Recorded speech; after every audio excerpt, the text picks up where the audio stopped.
When competition is really hard, small advantages have really big cascading effect. Like I remember in 100-meter race, there is this Nike shoe or something like this, who is so good that it got disqualified. If you wear these and like, you would have certain advantage over other guy. When the competition is extreme, this kind of thing is often.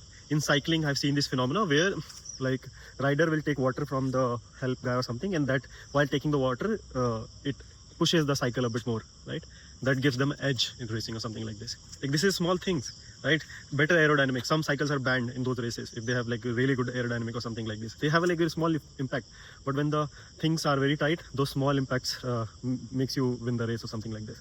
In MMA or something, one small advantage in the weight cut, like if you have one or extra 2 kgs, right? You have more strength than the other guy. That will help you to win that fight or something like this. So I'm just saying, when the competition is hard, strict, and everything is on the line, small advantages make you win the things. And why I'm saying that, the way men and women are fighting these days, they are totally absolutely not the right competition. What I mean is that you can think what do you say, polar bear, right, as men, and penguin as women. Although they can both do really good in water and land, like penguin is more agile in land, and they still can do a lot of work on the land as well. Penguin is really good in water, but still they can do a lot of work in land as well. Same way polar bear can also swim and hunt as well in water, but he is more faster and everything on the land. So men and women like this. And what the society is saying, that yes, all the things which women do, cooking, cleaning, raising a child, man can also do that. Whatever the man is doing, engineering, fasting, doing hard labor, women can also do that. It's not they cannot do it. But when the things are really tight, on those who have any physical advantage will always outshine. And same with these, right? Penguin can do a lot of things in the water and still do it a lot, but they will never be good as polar bear. And polar bear will never good as penguin. So that's the truth of the reality which we are not accepting it. I'm not trying to offend anybody over here. I'm just saying, pick your strength and fight that battle. Over there you have a large chance of performing well.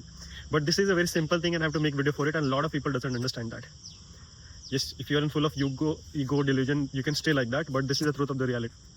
You can do all the whatever the man-oriented task which society has labeled, or woman-oriented task which society has labeled. Anybody can shuffle and do that. But when the things are really tight, only guy, as I have told you in those races, right, only the advantageous guy is going to win, and that time please don't complain as well.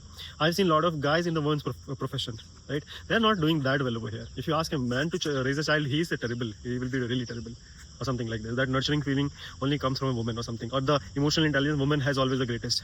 I've seen women are really great in the medical or pharma side, which man can never be, or something like that. And same way, guys are so much good in engineering shit, which women could never be that. Right? They could be in a manager role or something, helping hand or something, but when shit hits the fan, you have to look for the guys. So that's a misogynist thought of my day. I hope you receive that well.